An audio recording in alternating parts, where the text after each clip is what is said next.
एक इंसान तो क्या, जानवर भी अपने बच्चे की खुशी के लिए कुछ भी कर जाता है। एक हिरण भी अपने मेमने की जान बचाने के लिए शेर तक से भिड़ जाता है। इस संसार में औलाद से बड़ी दौलत और बच्चे की किलकारी से बड़ा सुख शायद और कोई नहीं है। लेकिन सीता के पिता जगमोहन पांडे ने अपनी बेटी की शादी कर न जाने कैसी निजात पाई कि हाथ ही जोड़ लिए।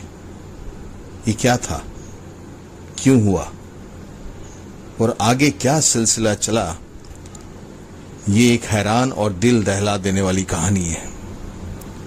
एक 25-26 साल की अच्छे से सजी संवरी महिला बच्चों को अंग्रेजी पढ़ा रही थी।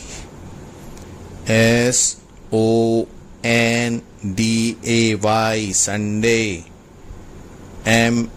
MANDAY Monday, TOODAY Tuesday, BEDNESDAY Wednesday. Board पर लिखे अक्षरों को देखकर कोई भी कह सकता था कि ऐसे शिक्षकों की बहाली कैसे मुमकिन है। यह समझना बिल्कुल भी मुश्किल नहीं था कि अगर पढ़ाने वाले का ये हाल है, शिक्षा का ये हाल है, तो बच्चों के भविष्य का क्या हाल होगा।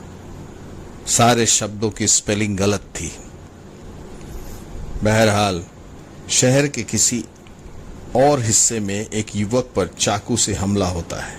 इधर एक छोटे से परिवार में परीक्षा देने जा रही बच्ची सीता को उसकी माँ आशीर्वाद देती हैं। उसके पापा और 2 छोटी बहन भी साथ में हैं।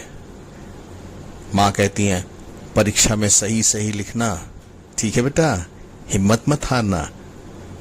बेटा एक बार टीचरी की परीक्षा पास कर लोगी ना तो सब ठीक हो जाएगा। बच्ची मुस्कुराकर हामी भरती है और झुककर माँ बाप के पैर छूती है। पापा उसे आशीर्वाद देते हैं और छोटी बहन उसे बेस्ट ऑफ लक कहती है। पापा उससे कहते हैं, घबराना नहीं, हाँ, मन लगा के एग्जाम देना। समय गुजरता और सीता की पढ़ाई खत्म हो जाती है। जगमोहन जी सीता के लिए योग्य वर भी ढूंढ लेते हैं। शादी तय हो जाती है। सीता के माँ बाप बहुत खुश हैं क्योंकि बीएड कराने के बाद उन्हें एक योग इंजीनियर दामाद मिला है। वो सबसे कहते भी हैं कि बच्चियों को खूब पढ़ाना लिखाना चाहिए ताकि उनका भी अच्छे से परिवार बसे। कहते तो सब हैं, परंतु दिल पर पत्थर रखकर ही कोई माँ बाप अपनी बच्ची को उसके ससुराल भेजता है। सीता को विदा करते समय सबकी आंखें भीग जाती हैं, लेकिन ये सुनकर बड़ा आश्चर्य होता है जब सीता के पिता सीता के विदा होने के साथ ही कहते हैं, चलो पिंड छूटा। आखिर ऐसा क्या था जो उन्हें ऐसा कहने पर मजबूर कर रहा था। शादी की पहली रात, सुहाग रात। सीता का पति अविनाश कमरे में आता है। सीता पलंग पर घूंघट डाले डरी सहमी सी बैठी हुई है। वो उसके करीब आकर उसे छूता है, उसके बाहों पर अपनी उंगलियां फेरता है। सीता सिहर उठती है, डरते हुए ही अपने पति से कहती है। सीता सुबह उठकर ही किचन के काम में लग जाती है। डाइनिंग टेबल पर पूरा परिवार एक साथ बैठा नाश्ते का इंतजार कर रहा होता है। सीता के ससुर खाना देखकर कहते हैं, अरे भाई, दाल चावल रोटी ही है या कुछ चोखा वोखा भी है? हैं? इसको इतना ही आता है क्या? ससुर जी की बात सुनकर सीता सकपका जाती है।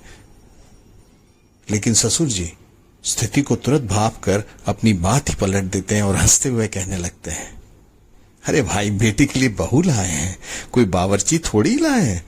देखो तो कितना स्वादिष्ट खाना बनाया है। चलो चलो शुरू हो जाओ। सब लोग मुस्कुराकर खाना खाने लगते हैं।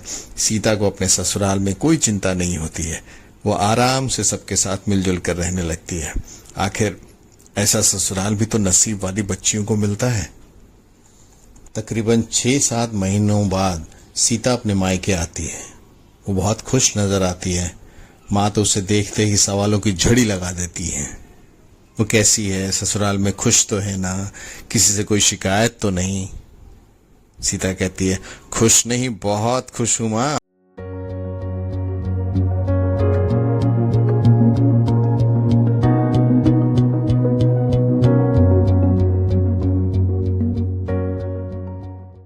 बहुत खुश हूं मां, हमारी टीचर की नौकरी लग गई है।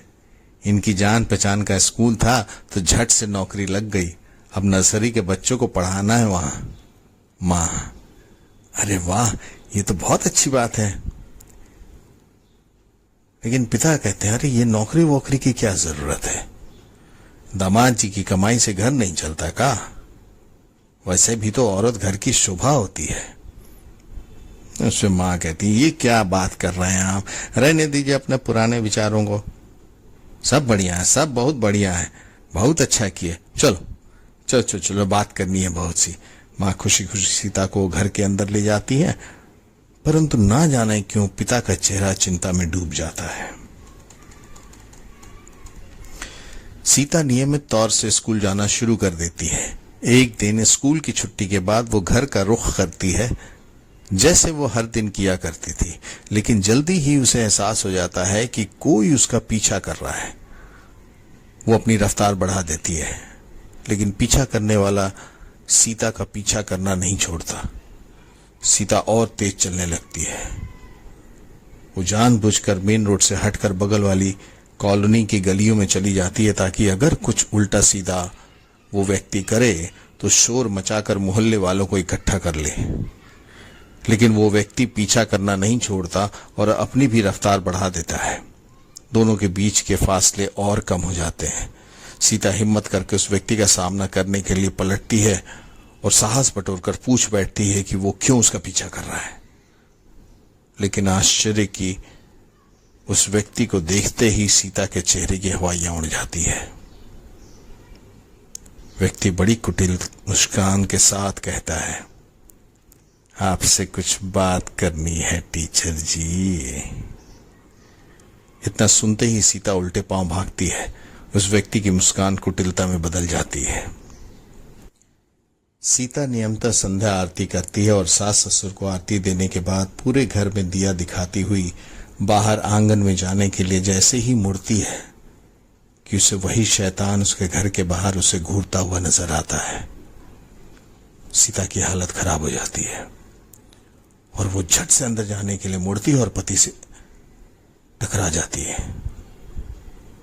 क्या हुआ, इतनी घबराई हुई क्यों, कौन है? सीता कहती है, पता नहीं, स्कूल से पीछा कर रहा है हमरा। अच्छा, तुम अंदर जाओ, हम देखते हैं।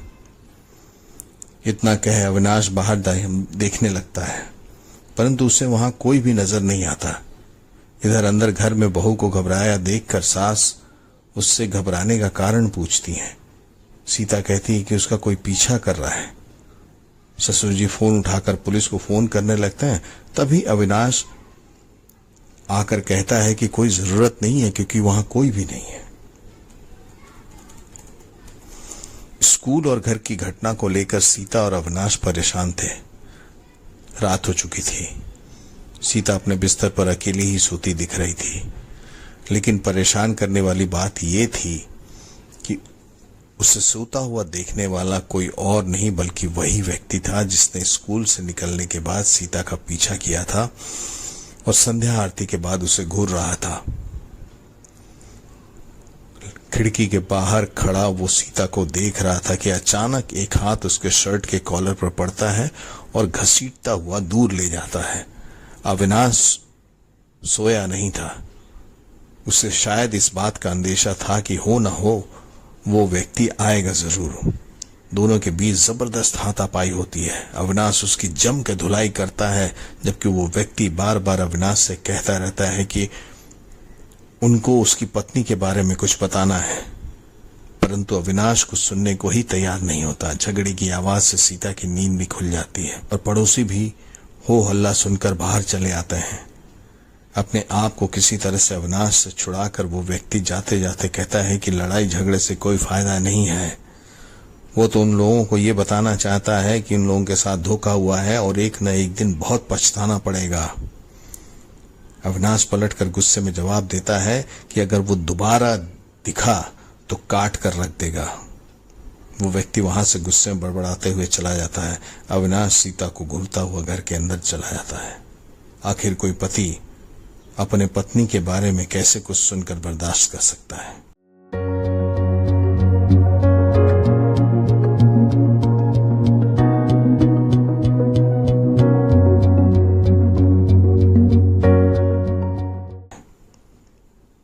आखिर किस धोखे की बात वो अनजान व्यक्ति कर रहा था, लेकिन आश्चर्य की बात है कि उसी व्यक्ति को अविनाश अपने ससुर जी से बात करते हुए दूसरे दिन देख लेता है। जगमोहन जी उसे नहीं देख पाते क्योंकि वो बाइक पर हेलमेट लगाए हुए था। जगमोहन जी उस व्यक्ति से गुस्से में कहते हुए सुने गए थे, अविनाश द्वारा, माथा फोड़ देंगे तुम्हारा, जानते हो ना, कान के नीचे 2 कंटाप देंगे ना तो ठीक हो जाओगे तुम, चलो सरको इधर से। हेलमेट उतार कर जैसे ही अविनाश अपने ससुर के सामने आता है वो घबरा जाते हैं। अविनाश पूछता है, कौन है वो? कोई नहीं, लोकल गुंडा है। अच्छा, ये छछुंदर पिछले 3 दिन से सीता का पीछा कर रहा है, लोकल गुंडा ही है ना, कौन और बात तो नहीं है ना? ससुर जी नाम में सिर को हिलाते हैं, पर न जाने क्यों लगता है कुछ छुपा रहे हैं। अविनाश उन्हें भी घूरता हुआ हेलमेट पहनकर निकल जाता। अविनाश की नींद तो उड़ चुकी थी, स्वाभाविक था, आखिर कुछ तो गड़बड़ था उसकी पत्नी के साथ। वो सीता पर नजर बनाए रखता है। स्कूल की छुट्टी के बाद सीता घर लौटती दिखती है और साथ में पीछा करता दिखता है वही लोकल गुंडा। इस बार वो आगे बढ़कर सीता का हाथ पकड़कर उसे गली के कोने में खींच लेता है। सीता पर नजर रखा अविनाश उनकी कुछ बातें सुनता है। व्यक्ति कहता है, बहुत दिन से देख रहे हैं तुम्हारा नौटंकी, तुमको समझ में नहीं आ रहा है कि हम तुम्हारा पीछा कर रहे हैं? सीता कहती, तुमसे कह रहे हैं हमारा हाथ छोड़ो। हमारी बात सुनो, देखो इतना एटीट्यूड ठीक नहीं होता है, हम बताए दे रहे हैं तुमको, हमारा हाथ छोड़ो। नहीं छोड़ेंगे, पहले हमारी बात सुनो। तुम आपसे कह रहे हैं ना हमारा हाथ छोड़ो। उन दोनों को ऐसे बात करते देख अविनाश का पारा चढ़ने लगता है। अगले दिन पुलिस की गाड़ी दंदनाते हुए एक सुनसान खाली जगह पर पहुंचती है। इंस्पेक्टर अपनी टीम के साथ उतरकर उस लाश की तरफ बढ़ता है। लाश औंधे मुंह पड़ी हुई है, पीठ पर खून के निशान हैं। कुछ समझ में नहीं आता कि किसकी लाश है। इंस्पेक्टर उस लाश को पलटता है। यह उसी व्यक्ति की लाश है जो सीता का पीछा कर रहा था। इंस्पेक्टर कहता है कि लगता है हत्या किसी धार वाले हथियार से हुआ है, जैसे कोई गड़ासा या चॉपर। पुलिस वाले पूरे बॉडी की तलाशी लेते हैं, पर उन्हें ऐसा कुछ भी नहीं मिलता जिससे यह पता चल सके कि उस व्यक्ति का नाम क्या है और वो कहाँ रहता है। पुलिस आगे की तहकीकात और कार्रवाई में लग जाती है। बॉडी आइडेंटिफाई कर ली जाती है। सब इंस्पेक्टर बताते हैं कि वो लोकल न्यूज़पेपर में काम करने वाला पत्रकार संजय वर्मा थे। सब इंस्पेक्टर संजय वर्मा की मां का परिचय इंस्पेक्टर से करवाते हैं। इंस्पेक्टर आदर सम्मान के साथ संजय वर्मा की मां को वहां बिठाते हुए कुछ पूछते हैं। अच्छा, पिछले कुछ दिनों में उसके साथ किसी का कोई झगड़ा झंझट हुआ था? संजय वर्मा की मां, पता नहीं कौन दुश्मनी निकाला। इधर अविनाश के घर का भी माहौल बदला हुआ दिख रहा था। खाना खाने के टेबल पर सीता जब अविनाश को कुछ सर्व करने जाती है तो बेतरीके से मना कर देता है और टेबल से उठकर चला जाता है। उसके माता पिता इस रिएक्शन को देखकर हैरान हो जाते हैं। पुलिस आगे की कार्रवाई करते हुए वहां पहुंचती है जहां संजय वर्मा काम करते थे। वहां के कर्मचारियों से कुछ पूछताछ करती है। पुलिस को तब पता चलता है कि वो बहुत ही सेंसिटिव इश्यू पर काम कर रहे थे और बहुत जल्द ही कुछ खुलासा करने वाले थे। कह रहे थे कि बहुत बड़ा एक्सपोजर करने वाले थे। इंस्पेक्टर पूछते हैं, जो ये व्यक्ति कह रहा था विषय क्या था? बहुत बार पूछे लेकिन बताए नहीं। उस चक्कर में वो पिट भी गए। इंस्पेक्टर, पिट गए? कहाँ? वो कर्मचारी बताता, मेरा एक दोस्त है ना सोनारपुर में, विजय, वो कह रहा था। पुलिस उस कर्मचारी के बताए गए विवरण के अनुसार उस जगह पहुंचती है और वहां के पड़ोसी से बात करती है। पड़ोसी: साहब, ये बगल वाला घर इंजीनियर साहब का है। अविनाश का घर दिखाते हुए: अभी कुछ दिन पहले शादी हुई थी। पड़ोसी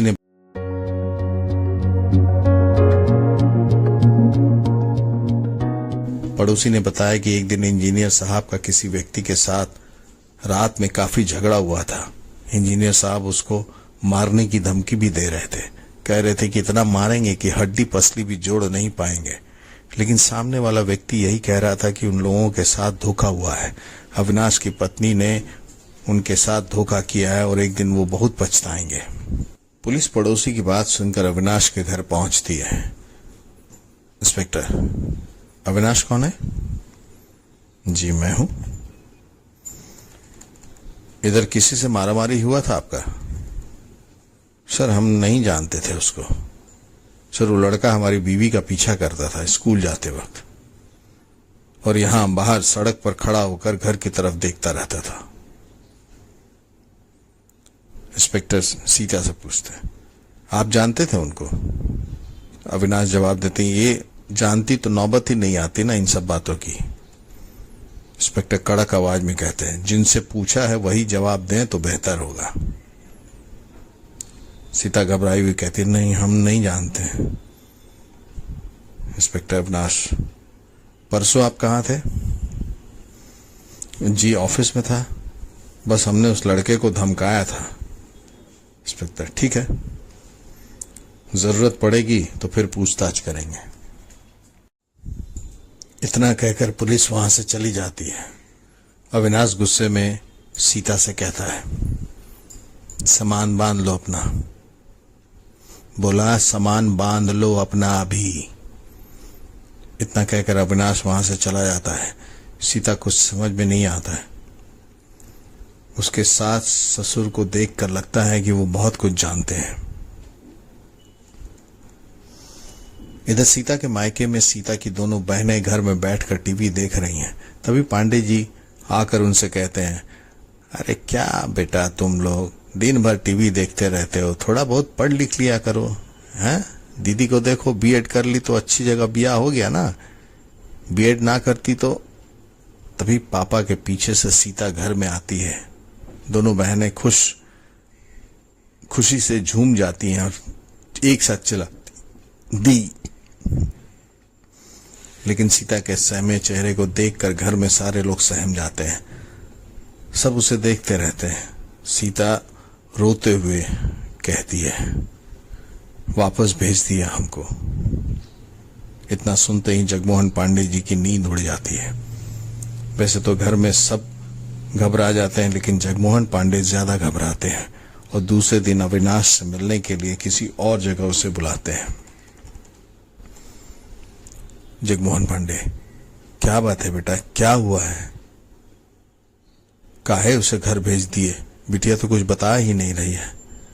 अविनाश चिड़चिड़ेपन से ही कहता है: उसी से पूछिए ना, ज्यादा बगला भगत बनने का जरूरत नहीं है। सब जानते हैं ना, जानते हैं ना। इतना कहने के बाद अविनाश अपने ससुर को चिंता में छोड़ वहां से चला जाता है।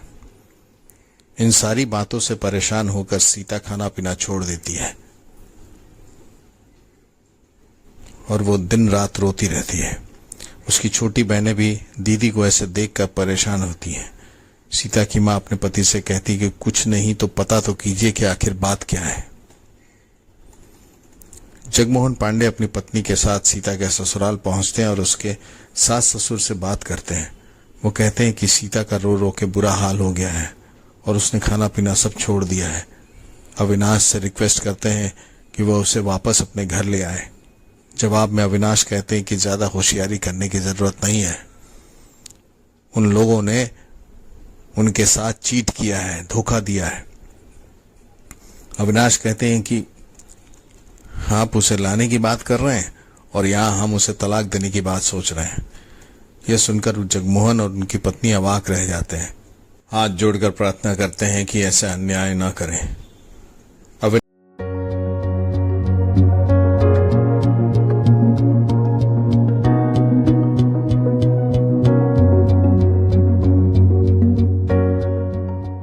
ऐसे अन्याय ना करें।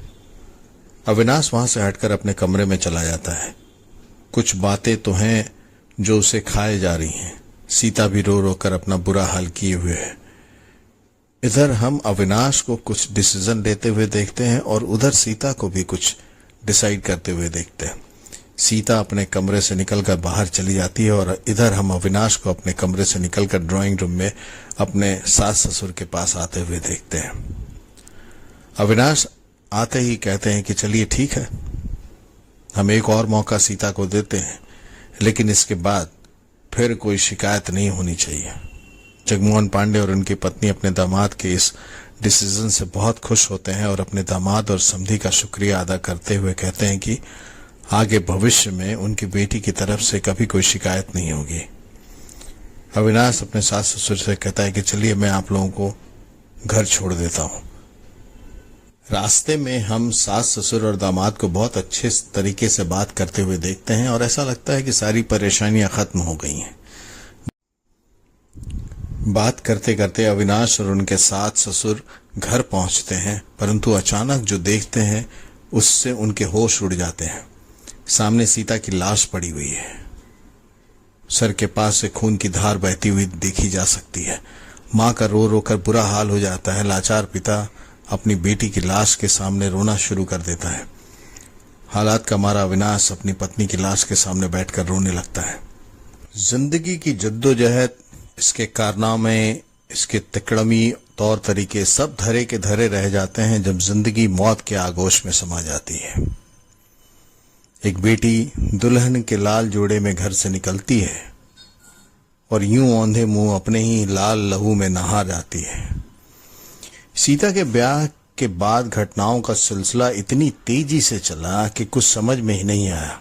न जाने कहां से एक अनजान इंसान उसका पीछा करने लगा। घर में हलचल हुई तो पति ने घर से ही निकाल दिया। तलाक की खबर सीता तक पहुंची भी नहीं थी कि जिंदगी विदा हो गई। मौत अपना काम कर चुकी थी। सांसों की डोर टूट चुकी थी, लेकिन कई सवाल अभी मुंह बाए खड़े थे। सीता मर गई या मार दी गई?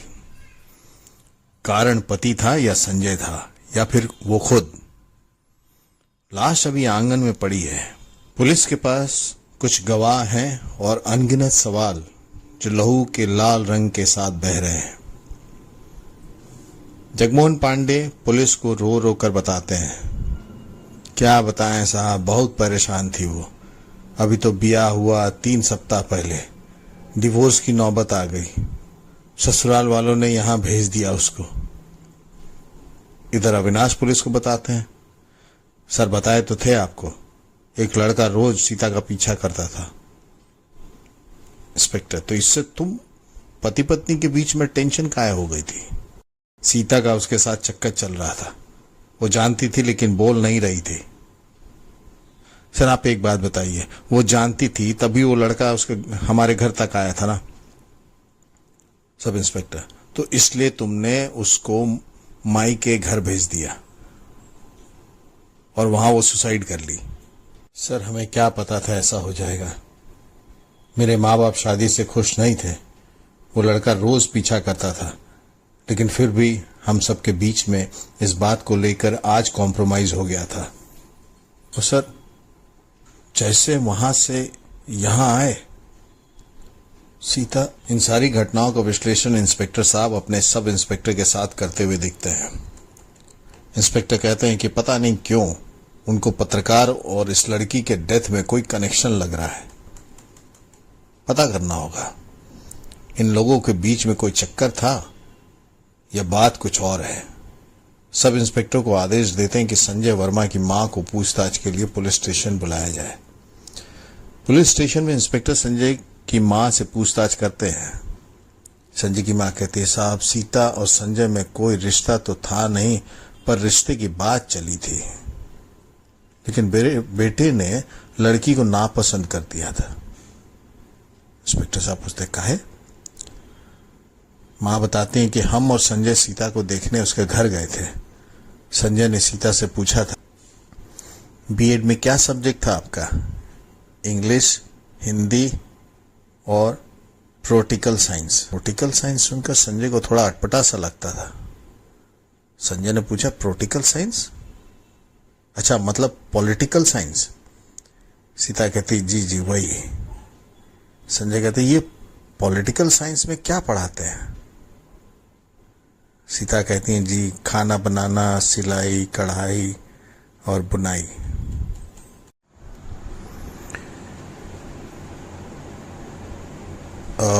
साइकोलॉजी का स्पेलिंग बताइए जरा। जी, ओ CIRCLOG।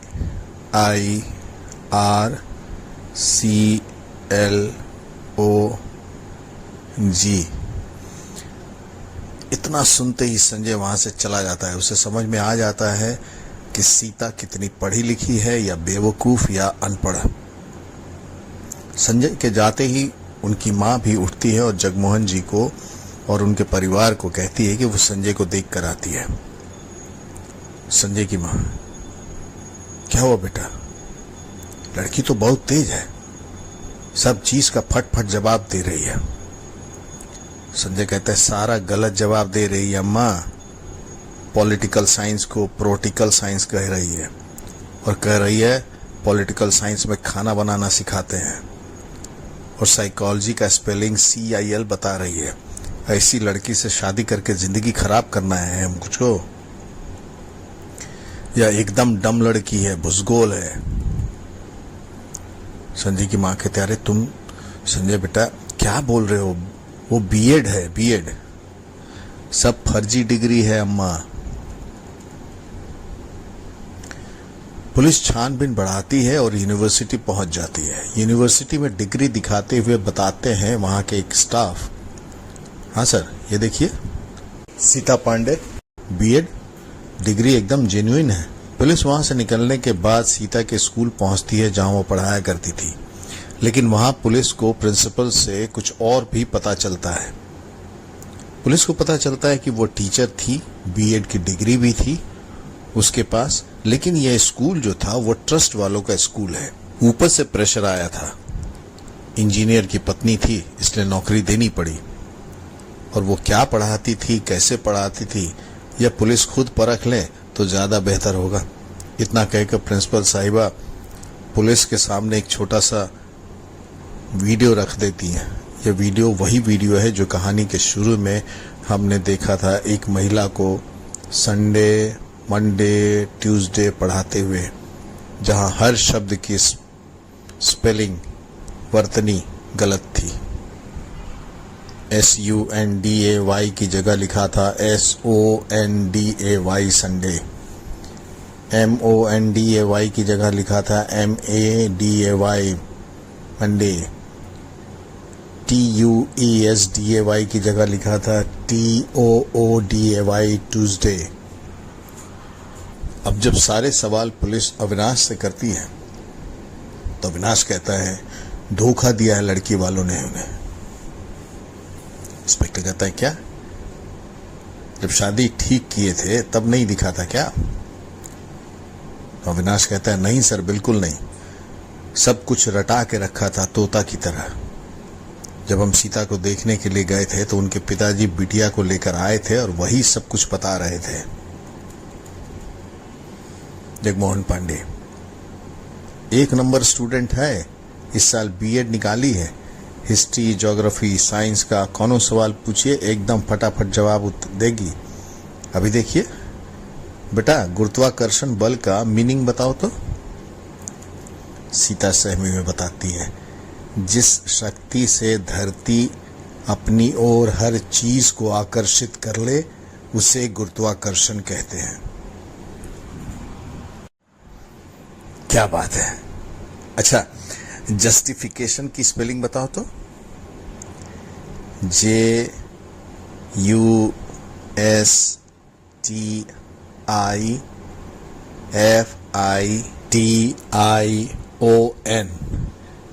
सारे लोग उसकी वाहवाही करते हैं, सबको सीता पसंद आ जाती है। इधर प्रत्यक्ष पुलिस को अविनाश बताते हैं कि सीता को एक अक्षर नहीं आता था, टोटल 0। एक बार का वाकया था कि एक एप्लीकेशन लिखना था। अविनाश, सीता सुनो तो जरा, पापा के लिए एक एप्लीकेशन लिख दो, वो पेंशन ऑफिस में देना है। उनका थोड़ा हाथ कांपता है ना लिखते हैं तो। जब बहुत देर हो जाने के बाद भी सीता एप्लीकेशन नहीं लिख पाती है तो अविनाश उसके पास जाता है और वो कॉपी उससे छीन कर देखता है। उसे यह देखकर बड़ा आश्चर्य होता है कि सीता को हिंदी भी अच्छी तरह से लिखनी नहीं आती थी। उसने क्या लिखा था कॉपी पे, वो कुछ ऐसा था, हादरनिया महुदिया ई निवेदन बा, जैसा कुछ लिखा था उसने। इन सारी बातों की जानकारी के बाद पुलिस सारे तार को जोड़ना शुरू करती है और कहती है कि उन्हें पहले से ही लग रहा था कि उस पत्रकार और सीता में कोई न कोई रिलेशन है। उधर पत्रकार की हत्या होती है और इधर सीता सुसाइड करती है। गौर करने वाली बात है, एक रिपोर्टर एक टीचर का पीछा करता है क्योंकि उससे लगता है कि उस टीचर के पास जो बीएड की डिग्री है वो फर्जी है। फिर अचानक कोई इस रिपोर्टर का बेरहमी से कत्ल करता है। उसके कुछ दिनों के बाद उस टीचर की रहस्यमयी तरीके से मौत होती है।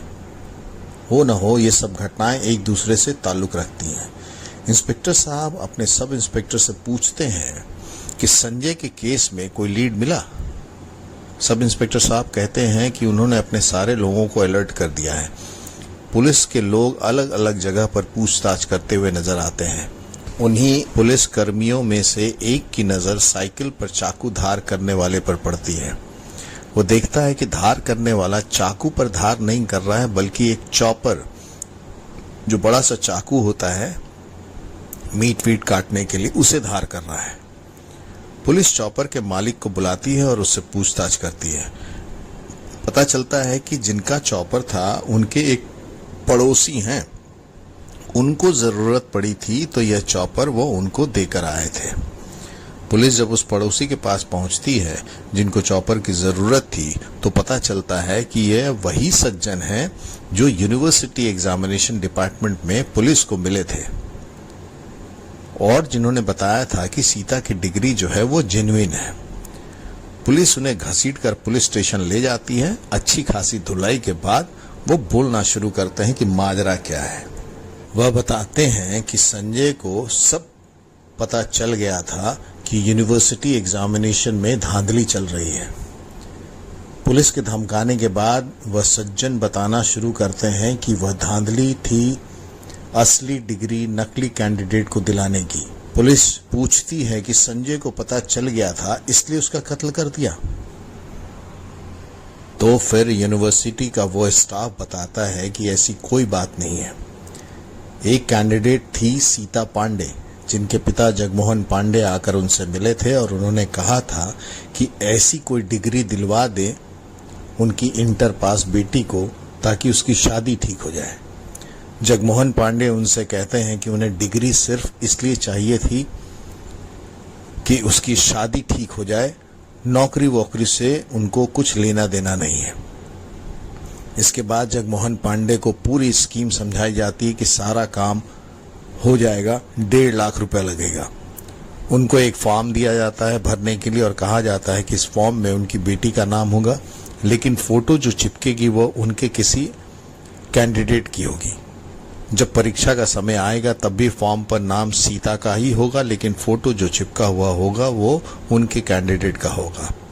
और परीक्षा का परिणाम जब आएगा उसमें नाम और फोटो दोनों ही सीता पांडे का होगा, यानी डिग्री पर नाम और फोटो दोनों सीता पांडे का। इसके बाद तो दामाद जो मिलेगा वो डॉक्टर इंजीनियर ही होगा।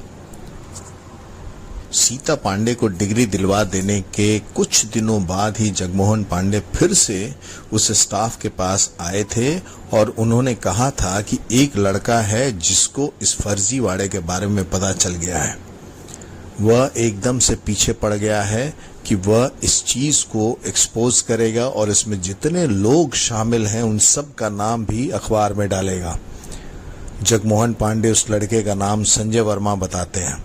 स्टाफ और उनके सहायक इस बात को सुनकर घबरा जरूर जाते हैं, लेकिन जगमोहन पांडे से कहते हैं कि वो चिंता ना करे और उसे लड़के को यानी संजय वर्मा को वो लोग अपने हिसाब से देख लेंगे कि क्या करना है। पुलिस को बताते हुए वह कहते हैं कि जगमोहन पांडे के बताने के बाद वह लोग लगातार संजय वर्मा का पीछा करते रहे और एक दिन मौका देखकर सुनसान जगह पर उसी चॉपर से उस पर वार करके उसका खून कर दिया। पुलिस के सामने वह यूनिवर्सिटी का स्टाफ यह बात कबूलता है कि कोई भी अन्य व्यक्ति होता तो शायद वह उसे नहीं मारते, लेकिन क्योंकि संजय वर्मा एक पत्रकार था, उनको डर था कि उन सब का नाम वह छाप देगा। इस डर की वजह से ही उन्होंने उसे मार दिया। सारी बातें जानने के बाद पुलिस जगमोहन पांडे को उनके घर से उठाकर पुलिस स्टेशन लेकर आती है। शुरू में तो जगमोहन पांडे इस बात से इनकार करते हैं कि इस सारे खेल में उनका हाथ है, लेकिन जैसे ही पुलिस यूनिवर्सिटी के स्टाफ को जगमोहन पांडे के सामने खड़ा कर देती है तो जगमोहन पांडे की बोलती बंद हो जाती है। सारी कहानी बताना शुरू करते हैं कि उनकी बिटिया पढ़ने में अच्छी नहीं थी, 4 साल से मैट्रिक की परीक्षा में फेल हो रही थी, उनकी 2 बच्ची और थी, उन सब की चिंता उन्हें खाए जा रही थी। इसलिए उन्होंने सीता के लिए फर्जी डिग्री का इंतजाम करने का सोचा। हालांकि सीता इस बात के लिए बिल्कुल भी तैयार नहीं थी। वो पापा से कहती थी कि फर्जी डिग्री नहीं लेगी, वो कोशिश करेगी और एग्जाम क्लियर करेगी। जगमोहन पांडे बोलते हैं कि उनकी कमजोरी थी कि उन्होंने सीता को फोर्स किया फर्जी डिग्री लेने के लिए, और इस बात का पता संजय वर्मा को चला तो वो जगमोहन पांडे के पीछे पड़ गया और उसने कहा कि वह एक एक व्यक्ति को एक्सपोज कर देगा। जगमोहन पांडे ने पुलिस को बताया कि संजय वर्मा को उन्होंने नहीं मारा है। उन्होंने तो यूनिवर्सिटी के स्टाफ को सिर्फ यह बात बताई थी कि संजय वर्मा नाम का व्यक्ति इस फर्जीवाड़े के बारे में जान गया है और वो सब का नाम अखबार में छाप देगा। वो तो सिर्फ यही चाहते थे कि बिटिया का ब्याह हो जाए, वो एक अच्छे घर में चली जाए। वो कभी नहीं चाहते थे कि उनकी बेटी का घर बर्बाद हो जाए। अविनाश शादी के बाद तो तलाक तक पहुंच गए थे, लेकिन बाद में उन्होंने भी सीता को एक मौका दिया था। जगमोहन पांडे इस बात को स्वीकार करते हैं कि बिटिया की खुशी के लिए जो उनको उचित लगा वो उन्होंने किया। हालांकि जो किया वो गलत था। उन्होंने गलत रास्ता चुन लिया था जो उन्हें नहीं करना चाहिए था। पुलिस कातिल तक पहुंच तो गई थी, किंतु सीता के रहस्यमयी मौत का कारण अब भी पहेली बना हुआ था। ऊपर से तो यही लग रहा था कि सीता के साथ अन्याय हुआ है और उसने बेचैनी में आत्महत्या की है, लेकिन क्या यह आत्महत्या थी या कि साजिश जो उसके मौत का कारण बनी। लेकिन पुलिस अभी तक समझ नहीं पाई थी कि सीता को किसने मारा है और क्यों मारा है। पुलिस अपने दिमाग का घोड़ा और तेज दौड़ाती है। सीता की मौत के दिन दोनों परिवारों का अविनाश के घर पर होना पुलिस को कुछ इंगित करता है। पुलिस दोनों घर के बीच पैदल चलकर जाने का समय निकालती है। अविनाश के घर से सीता के घर तक जाने और वहां से आने तक का समय निकलता है 20 मिनट। पुलिस अविनाश को उसके घर से उठा लेती है और उससे कहती है कि वह सच सच सब कुछ बोले, वरना जब पुलिस की चलेगी तो कुछ भी नहीं सोच पाएगा वो। अविनाश पुलिस को बताता है कि जिस दिन जगमोहन पांडे उनके घर पर आए थे यह कहने के लिए कि सीता को वापस बुला ले, और अविनाश उन्हें तलाक देने की धमकी देकर अपने कमरे में चला गया था, दरअसल उसी समय वो वहां से निकलकर सीता के घर की तरफ गया था। सीता को ढूंढता ढूंढता वह छत पर पहुंचा था। दोनों के बीच आपस में झगड़ा भी हुआ था। सीता ने कहा था कि भले ही वो पढ़ी लिखी नहीं है, लेकिन उसके पिता ने बहुत पैसे खर्च करके उसकी शादी की है और वह किसी भी कीमत पर तलाक के पेपर पर साइन नहीं करेगी। अविनाश भी गुस्से में उसे कहता है कि कैसे साइन नहीं करेगी वह भी देखेगा, और उनके बीच थोड़ी बहुत हाथापाई होती है। इसी हाथापाई में सीता का बैलेंस बिगड़ता है और वह छत से नीचे गिर जाती है। अविनाश बहुत डर जाता है और उल्टे पांव अपने घर लौट जाता है। घर पहुंचने के बाद वह अपने आप को शांत करता है और वापस ड्राइंग रूम में आकर अपने सास ससुर से कहता है कि ठीक है, वो सीता को एक मौका और देना चाहता है। हालांकि यह बात सुनकर उसके सास ससुर बहुत खुश होते हैं। और अविनाश इसी बात का फायदा उठाकर उन्हें घर तक छोड़ आने की बात कहता है। दरअसल वो जानता था कि उनके साथ जब वो जाएगा तो उन्हें शक नहीं होगा कि उसकी वजह से सीता की मौत हुई है। अपनी कहानी बयां कर लॉकअप में पुलिस के सामने बैठा अविनाश कहता है कि सीता को मारने का उसका कतई इरादा नहीं था, उसके साथ तो धोखा हुआ था। कहां तो वो एक इंजीनियर और कहां उसकी पत्नी सीता एक अनपढ़ गंवार। लेकिन पुलिस अविनाश की एक बात भी नहीं सुनती और उसके खिलाफ एफआईआर दर्ज कर लेती है। कहते हैं औलाद माँ बाप की जिंदगी का सरमाया होती है। उसकी परवरिश, उसके लालन पालन में माँ बाप रात दिन एक कर देते हैं, पर अफसोस कि महत्वाकांक्षी इंसान अपनी महत्वाकांक्षा के लिए अपनी औलाद को भी अपनी महत्वाकांक्षा और जिंदगी की जुगाड़ का एक हिस्सा बना देता है। जगमोहन पांडे अपनी बेटी की शादी नहीं करना चाहते थे, वह तो इस काम को निपटाना चाहते थे। पढ़ाई शादी के लिए गुण नहीं बल्कि एक तरकीब बन गई थी। हालांकि जगमोहन पांडे इन सब के पीछे भूल गए थे कि ये सारे हथकंडे अपराध की तरफ ले जाने वाले रास्ते थे, और ये रास्ते न सिर्फ उनके लिए बल्कि उनके बच्चों के लिए भी मुसीबत पैदा करेंगे। पढ़ाई लिखाई इबादत का दर्जा रखती है, उसके साथ खिलवाड़ जुगाड़ सिर्फ अपराध ही नहीं पाप है। हम बच्चों को बहुत कुछ सिखाते हैं, लेकिन अगर हम उन्हें सच्चाई और नेकी का सबक नहीं सिखा पाते तो हम उन्हें नर्क के रास्ते पर छोड़ देते हैं।